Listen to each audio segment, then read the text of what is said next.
Today's video is brought to you by our good friends at Famous Faces and Funnies, located in Melbourne, Florida. Check them out on Facebook or online at famousfacesandfunnies.com.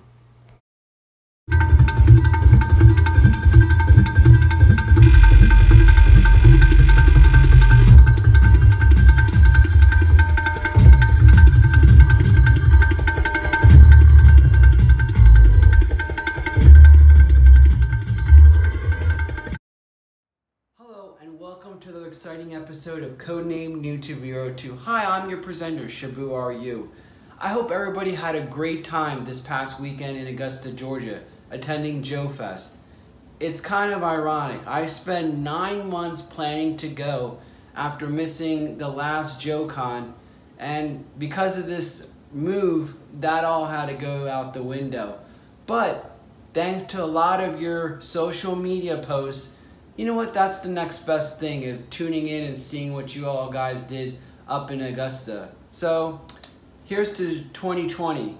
So I definitely will be there. Now, what's interesting is that this is a good time where everyone's coming back from GIJOE Fest, and in the comic, we're at issue number 263, which is, I'll go into it when I do the comic review, why it's a good time to do this video. The number one question that I've been asked by a lot of people, thanks to HCC 788 and myself that have listened and jumped back into the G.I. Joe comics, is who in the hell is Revanche? You know, and that's a really good question to ask. And it's actually complex. And I'll go into that, you know, further down this video. But first, I want all of you to wipe your mind and conjure up images of Skynet from the Terminator. And another blast from the past, another bad enemy is Lord Dredd from the Bio Dread of Captain Power. Those two things are going to help kind of picture who Revanche is in the G.I. Joe world. And, you know, we'll break down a little bit because it's tough because a lot of you guys are jumping in and you're picking up probably around issue 260. I know this whole campaign started, and you see, like, where do these guys come from? So that's why I'm doing this video. So without further ado, let's jump into who is Revanche.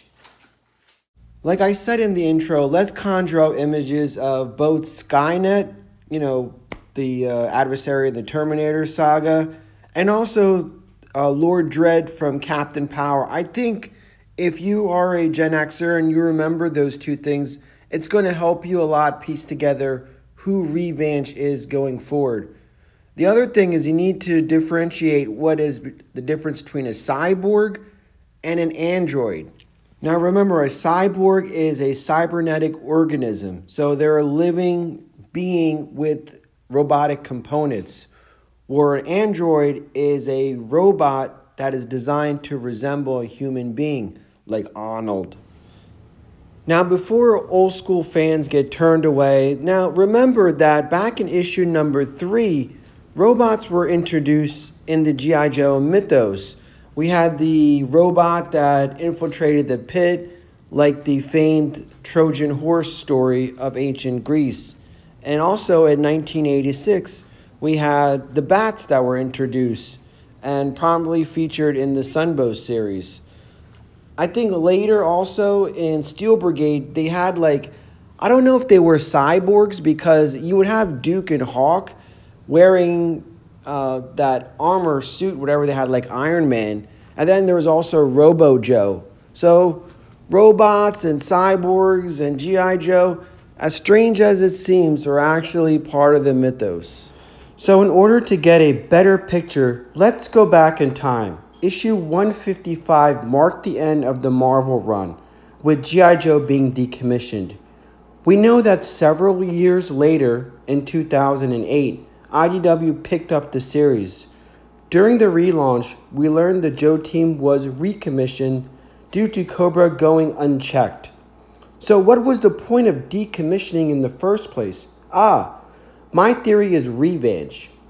Revanche was to replace the G.I. Joe team. It became self-aware and broke off on its own. Revanche's growth is similar to that of a virus. One single cell, going about and consuming others to slowly build and grow. This slow underground approach allowed it to build an infrastructure, set up a fictitious weapons manufacturer company to rival Mars. Now, if you thought Cobra was sneaky, placing CG spies all over, Revanche dwarfed Cobra's espionage practices. They were smart and they realized that they needed to incorporate both androids and cyborgs in order to do so. And they actually recruited people to get procedures put in to look like cyborgs. It's amazing. We'll go into that a little bit more later. Around issues 170 to 179 is when we first get a glimpse of Revanche as this group called the Blue Ninjas emerge, and they begin doing all kinds of vandalism and kidnappings. So of course Snake Eyes, Billy, and Storm Shadow are sent to investigate.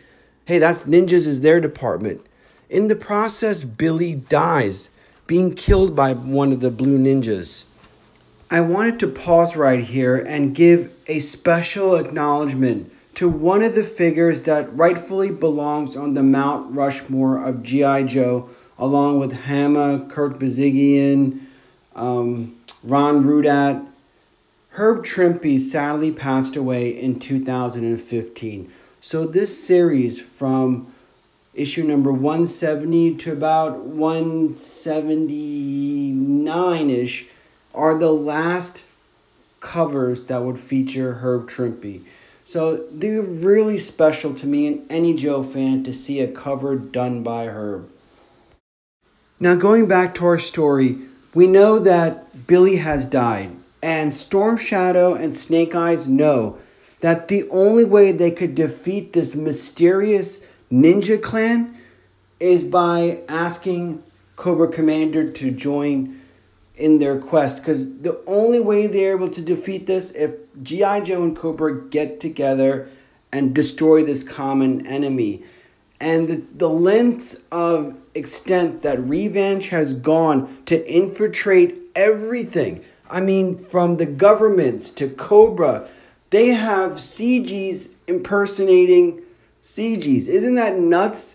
So, and also they've kidnapped famous people, and with this android technology, you don't know who the hell is who, and it makes things so much more complicated.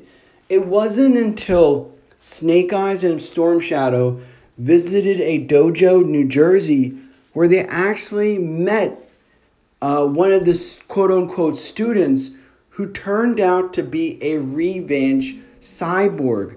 So she breaks down the full skinny and let in shock. I mean, when Storm Shadow hears this, he's totally baffled and overwhelmed the extent of how Revanche has grown into becoming a driving force. And remember, all of this was done right under the nose of both Cobra and G.I. Joe. Revanche was so smart, and they kept in the shadows, they gathered intel, they slowly build up, you know, it's just very carefully planned out. Only when the Blue Ninja kills Billy did G.I. Joe and Cobra get a full sense of the scope of what was happening. The Blue Ninja cyborg defector tells Snake Eyes and Storm Shadow the following. For cyborgs, the humans were recruited.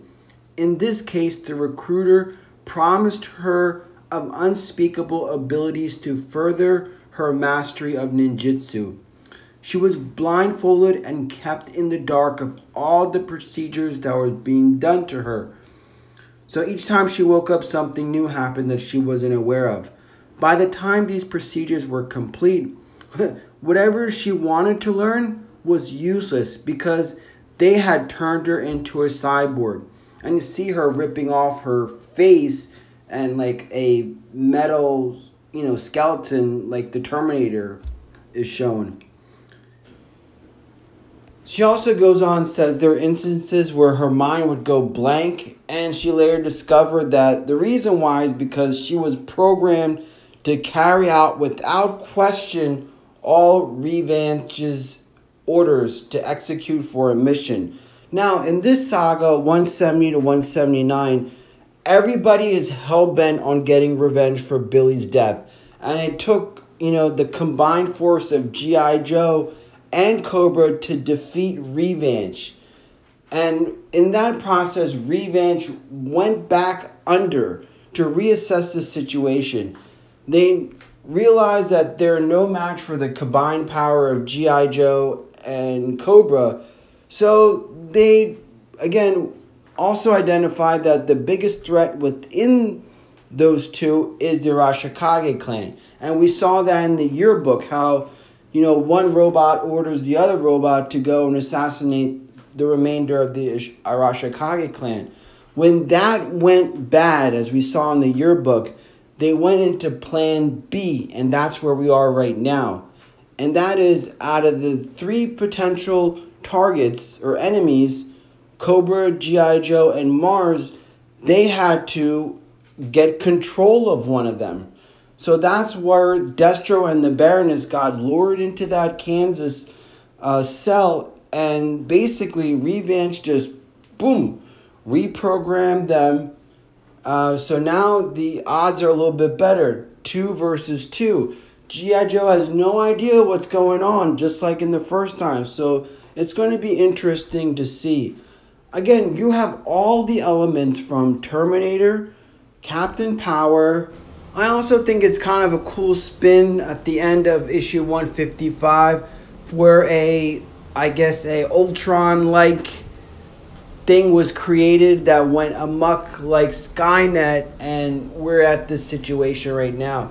So it's going to be, I know like some people may not like the robots, but the fact that, this storyline has been ongoing since IDW picked up the run, and it's been development for all these years, you got to give credit to Larry Hama for carrying this out, and slowly now we're in phase 3 of this Revanche. So it's going to be interesting to see where we go from here. Well, this is Shabu Ryu signing off, and I hope this helps clear the air on who the hell is Revanche. Thanks again for watching.